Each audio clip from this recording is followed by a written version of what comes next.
আজ পর্যন্ত কোনোদিন মুসলমানদের উৎসব শবে বরাত একটা হিন্দু মসজিদে দেখার জন্য আসলো না।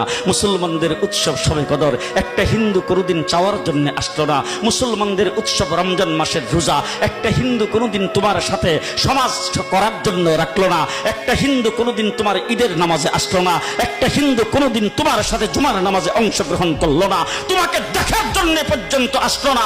তার কারণ হলো হিন্দুরা মনে করে এটা মুসলমানের উৎসব, আর তুমি মুসলমান হইয়া হিন্দুর দুর্গা পূজায় কিভাবে গেলা?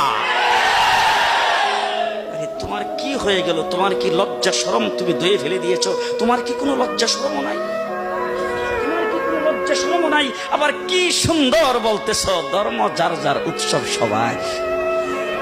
হাই হাই হাই, ও মুসলমান যুবকেরা ভালো করে শোনো, ধর্ম যার যার উৎসব সবার, তাইলে বিয়া যার যার বউ তো সবার।